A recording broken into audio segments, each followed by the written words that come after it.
சிறுத்தைகள் கட்சிக்கு வாக்கு வங்கி நிறையா இருக்கலாம், பட் அது ப்ரூவ்ட் ஓட்ஸ் இல்லை. இப்போ நான் சொல்லிக்கலாம் எங்களுக்கு வந்து ஒரு 12% இருக்குது, 10% இருக்குன்னு நான் சொல்லிக்கலாம். அது உண்மையாகவும் கூட இருக்கலாம், ஆனால் நான் ப்ரூவ் பண்ணலை. எனக்கு எவ்வளவு தமிழ்நாடு முழுக்க விடுதலை சிறுத்தைகள் கட்சிக்கு வாக்கு வங்கி இருக்குங்கிறத, தனிப்பட்ட வாக்குகள் எவ்வளவு இருக்குது, 234 தொகுதியிலும் எவ்வளவு இருக்குது, அது எந்த அளவுக்கு டிரான்ஸ்ஃபார்ம் ஆகும், காம்ப்ளிமெண்ட் தான். டிஎம்கே ஓட்டையும் சொல்ல முடியாது, உங்க ஓட்டையும் அந்த மாதிரி இருக்கு. அப்போ அவங்க வந்து ஒரு ப்ரூவ்ட் ஓட் பேங்க் வச்சுருந்தாங்க, இன்றைக்கி அது குறைஞ்சிருக்கலாம். எதிர்கட்சி அந்தஸ்தை எட்டி பிடிச்சாங்க, அது இன்றைக்கி இல்லாமல் இருக்கலாம்.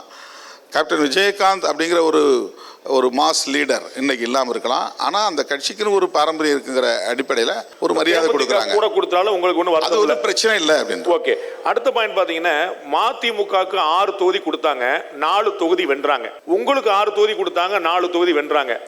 ஆனால் மதிமுகவுக்கு பார்த்தீங்கன்னா கடந்த முறை 6க்கு 4 வென்றவங்களுக்கு இந்த முறை 4 தான் சொல்லிட்டாங்க. 3 வந்து அதில் உதவி செஞ்சுன்னா 1 தான் வந்து தனிச்சுட்டான். அப்போ வந்து இன்னும் வீழ்ச்சி. அப்போ 6க்கு 4 ஸ்ட்ரைக் ரேட் கொடுத்தவங்களுக்கு சீட்டு குறையுதுன்னு நாளைக்கு உங்களுக்கு அந்த நிலைமை வராதா?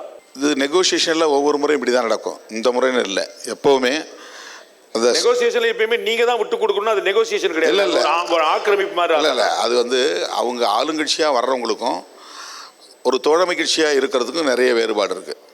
இப்போ அவங்க வந்து ஆட்சியை பிடிக்கணும், ஒரு ஆளுங்கட்சியாக இருக்கணும், அவங்கள்ட்ட ஒரு 25% ஸ்டாண்டர்ட் ஓட் பேங்க் இருக்குது.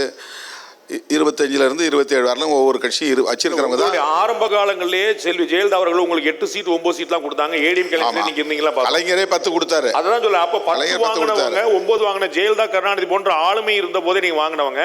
போன முறை 6 எல்லாருக்கும் அதிர்ச்சி, பரவாயில்ல. 6க்கு 4 ஜெயிச்சிங்க அப்படின்னா இந்த முறை உங்களுக்கு முன்னேற்றிய நான் சொல்லி முடியாது. அதாவது ஒவ்வொரு கட்சியும் ஒவ்வொரு தேர்தலில் எவ்வளவு வெற்றி பெறாங்க வாங்கின தொகுதிகளில், அதை அவங்க ஸ்ட்ரைக் ரேட் பார்க்குறாங்க.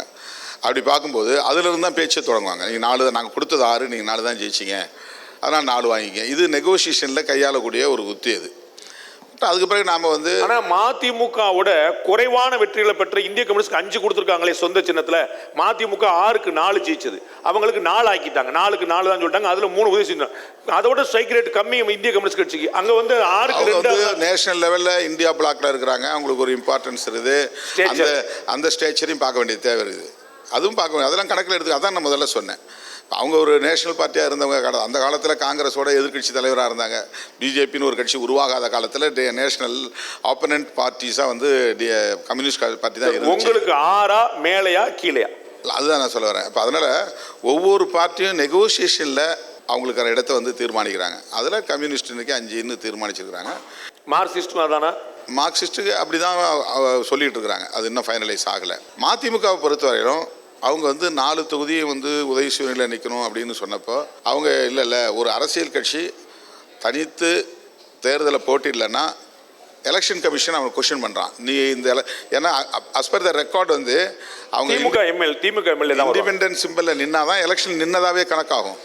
அப்போ இண்டிபெண்டன்ட் சிம்பிளில் நிற்கலைன்னா ஒரு பார்ட்டி ஃப்ளோட் பண்ணி போட்டியிடலான்னு சொல்லிடுவாங்க. தேர்தலே போட்டி இல்லைங்கும் போது இந்த ரிஜிஸ்ட்ரேஷனை ஏன் கேன்சல் பண்ணக்கூடாதுன்னு ஒரு கொஸ்டின் வந்துடும். அப்போ அதுக்காக தான் 4 உதவி சூழ்நிலை நின்னாலும் பிரச்சனை இல்லை, ஆனால் நாங்கள் வந்து பார்ட்டியை வந்து லைவில் வச்சுக்கணும்னா ஒரு தொகுதியாவது நாங்கள் இண்டிபெண்டன்ஸ் சிம்பிளில் நிற்கணும்னு அவங்க விரும்பி அதை கேட்டிருக்காங்க. இது அந்த 2 பார்ட்டிக்கும் இடையில் இருக்கக்கூடிய உறவு நிலை. பாராளுமன்றத்துக்கு ஒரு பானை ஒரு உதவி சூழ்நிலை, இந்த முறை 2மே பானை நின்னீங்க, உங்களுக்கான இடத்தை நீங்க பிடிச்சீங்க. இப்போ உங்களுக்கு 6ஆ 5ஆ 7ஆ? இப்போ நாங்கள் வந்து டபுள் டிஜிட் வேணும்னு கேட்டோம். டபுள் டிஜிட்னா 10க்கு மேலே மினிமம் 10. அதுக்கு நான் உதாரணம் என்ன சொன்னேன்னா 2011 கலைஞர் எங்களுக்கு 12 சீட்டு கொடுத்தாங்க. அப்புறம் கையெழுத்தான பிறகு மறுபடியும் இருக்கிற கட்சிகளுக்கெல்லாம் ஷேர் பண்ண வேண்டிய தேவை இருக்குது அப்படின்னு அதை ரிவ்யூ பண்ணி அதை 12 ஆகினாங்க. அதுக்கு நான் அன்றைக்கி கோஆப்ரேட் பண்ணேன்.